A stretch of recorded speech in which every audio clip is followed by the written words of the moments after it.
In the Mix is presented by Pika's Cafe Guam, located in the Star Building in Upper Tumon. Eat local, buy local, support local. Welcome back to In the Mix. I recently got a chance to hang out with the Guam Air National Guard as they conducted their drills. I got in some PT and also got a feel for what it's like to be a part of the Air Guard family.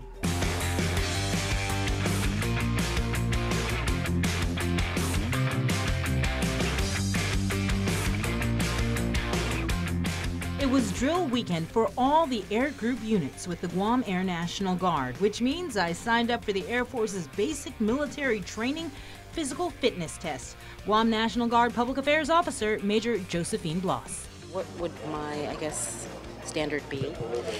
Your passing should be, sit-ups should be about 44, push-ups maybe about in the 30s, and then your 1.5 mile run to just pass is about 16 minutes. You said you haven't been working out regularly. We don't want to hurt you, but you know, we just want to show you what we do for our standards. Hey! Here at the newly renovated track on Andersen Air Force Base, I joined airmen from the 254th Red Horse Squadron. Recently appointed Adjutant General Lieutenant Colonel Esther Agagi was there to observe the troops. She's the first female to be appointed to lead the troops on Guam. I see everything as an opportunity. I see everything as a reason to improve. Because I know I'm not here for myself. I know I'm here to help others. And so it wasn't a daunting task. And so all the years that I've been in the military has trained me and prepared me to be exactly where I am right here and right now. So I see it as opportunity. It's an exciting time. You know, 30 years ago it was an exciting time, and maybe 30 years from now it'll still be an exciting time. But my motivation is to make it better for the next person to come up and step up to the plate. Lieutenant Colonel Agagi's military career spans more than 30 years. She's not only the first female to lead the Guard, she is the first woman to command a battalion level in the Guam National Guard and first female on Guam to graduate from the U.S. Army War College. My dad was in the Air Force, and I've always admired someone in uniform, and I always wanted to be like my dad.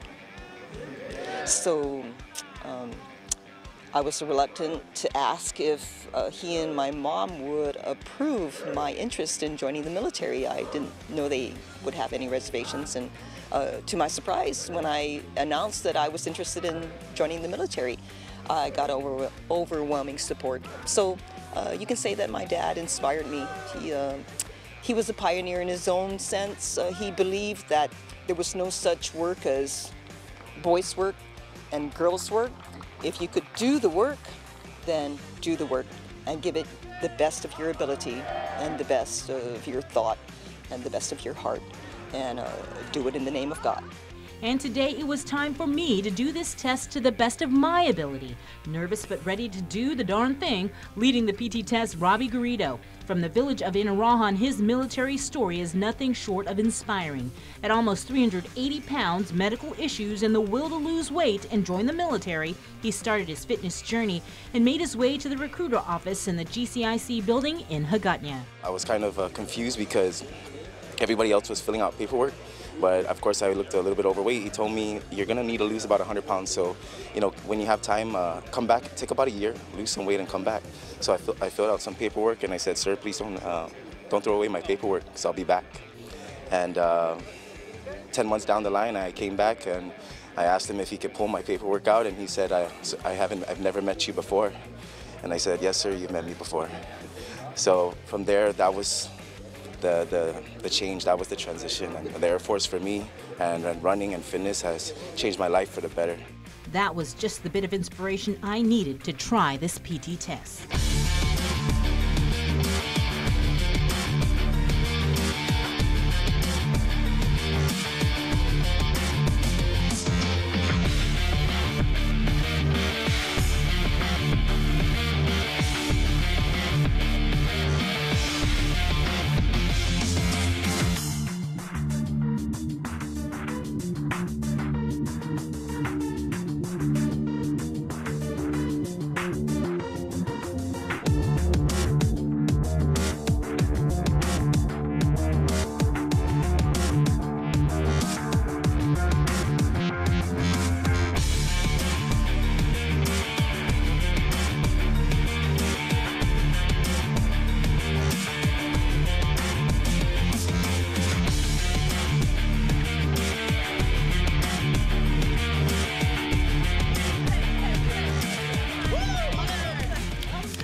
can see, I didn't pass, but with my test partners running with me to show their support, I did finish. I just want to give her a thumbs up. I'm very thankful that Miss Sabrina came out and attempted the Air Force PT test.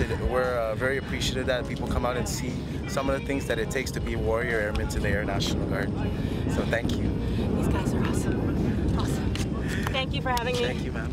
And as for a final message to the troops from the new tag, I've gotten much, but sometimes we want to give a message that everyone can remember. And what resonates in my mind is I remember being told a very, very long time, don't be afraid to color outside of the box. Because outside of the box is where you find your best opportunities. It's where you find color to everything. So if you take that in context, you can apply that to your everyday life. You can apply that to some of the more important decisions you may make. Some of the decisions will be hard, but be confident in yourself and be confident in your ability. And always put God in the center. before we head into the break, let's check out what's dropping with Uno. What's up, everyone? I'm Cami, and this is The Drop. As always, we have our Uno playlist, and that is on I-94 and the K. Williams SoundCloud. This week, the theme is UB40 songs, preparing for the UB40 concert that's coming up next week. Next, we have the Uno Night Out. Tapas at Hyatt. Ty and Asha went down and checked that out. You can check that out on our YouTube channel. And lastly, we have a new Thirsty Thursdays post coming out on our Instagram. So check that out, give it a like, give it a comment. And we just want to thank everyone once again for coming out to our Uno Artist Mixer. It was super fun, the vibes were amazing, and we hope to throw another party like that soon. Stay tuned on our Instagram at Uno Magazine Guam for more, and make sure you subscribe to our YouTube channel, also at Uno